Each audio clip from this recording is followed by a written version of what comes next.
খেপাদা হলো তার আমার খেপা ছেলে। এই যে বাচ্চাটা আগের দিন এসেছিল যে জ্বর গা নিয়ে, বলো গায়ে জ্বর ছিল তবুও তোমার সাথে দেখা করতে এসেছিল। হ্যাঁ না খুব ভালো, সেইবারে আমার সাথে দেখা হয়নি, এইবারে দেখা হলো। দেখো খেপাদা কৃষ্ণ আর কত সখী নিয়ে দাঁড়িয়ে আছে। বাবা দীঘা থেকে গার্লফ্রেন্ড পেয়েছিল আর বর্ধমানে কত সখী পেয়েছে।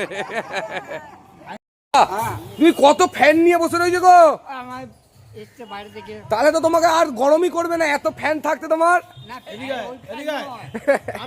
কোথা থেকে এসছেন দাদারা? নৈহাটি বড় মা। আমরা খেপাদার যাওয়ার ইচ্ছা আছে, নৈহাটি বড় মা আমরা একদিন যাবো। আপনারা মা সর্বমঙ্গলার কাছে এলেন, মা সর্বমঙ্গলা আবার আমাকে যদিন নৈহাটিতে পাঠাবে আমরা যাবো নাকি খেপাদা? এইটাই হচ্ছে মা আমাদের, এইটাই হচ্ছে মানে ঠিক বল নয়, এইটাই আমার বাড়ি। মানে আমরা ছোট থেকে বড় এই মন্দিরেই হয়েছি। তো আমাদেরকে যদি কেউ আমাদের খোঁজ করতে আসলে এই মন্দিরে আসলে মোটামুটি পাওয়া যাওয়ার চান্স আছে। তাহলে খেপাদা আমরাও যাবো নৈহাটি বড় মা। থ্যাংক ইউ দাদা আমাদের সাথে দেখা করতে আসার জন্য। ফোন করেছিলেন অনেক, আপনি ফোন করেছিলেন।